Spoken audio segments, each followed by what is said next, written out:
Баршаңызға сәлем, менің YouTube каналыма қош келдіңіздер. Каналға тіркеліп, қолдап отыруды ұмытпаңыздар. Бүгін сіздерге қысқа сақталынатын баклажаннан жасалынатын өте керемет салаттың рецептін ұсынамын. Видеоны міндетті түрде соңына дейін көріп, осы салатты жасап көріңіздер.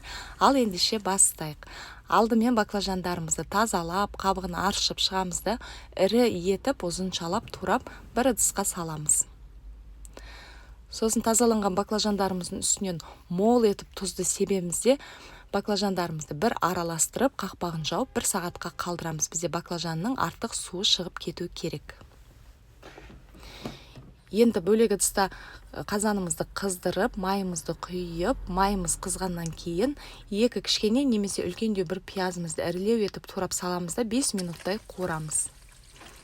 Пиязымыз кішкене жұмсарғаннан кейін ұзыншалап туралған болгар бұрышымызды саламыз. Бізде қазанның астындағы отымыз қатты, жай қоймаңыздар, біздің салатымыз шыжғырылып қуырылу керек. Ал енді баклажанымызға оралайық. Баклажандарымыздың суы шығып, жұмсарып тұр. Енді баклажандарды жуудың қажеті жоқ. Оны осылайша видеода көріп тұрғандарыңыздай сығып, суын қызып тұрған майға салып, қуырып алуымыз қажет болады. Егер сіздерде бұндай фритюрница жоқ болса, кәдімгі қазанда қуырсаңыздар болады.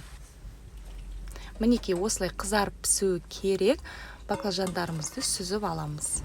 Ал енді қазанымызға қайта оралайық.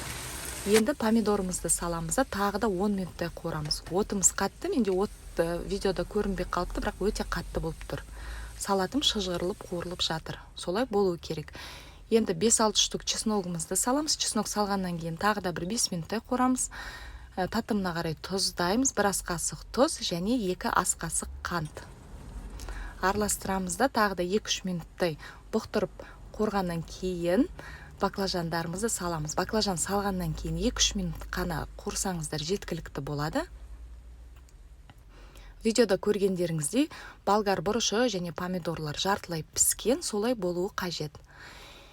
Салатымыз дайын. Енді стерилденген банкілердің түбіне 1 лавр жапырағын саламыз да салаттарымызды салып шығамыз. Менде осы мөлшермен 2,5 литр шықты.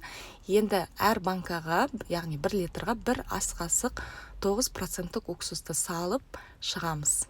Бұл өте маңызды. Сосын стерилденген қақпақтармен жауып, 1 түнге аударып қоямыз жылы жерге, сосын қысқа сақтай берсеңіз де болады. Баршаңызға ас болсын, міндетті түрде жасап көріңіздер. Рецепт ұнаса төменде комментарий күтемін.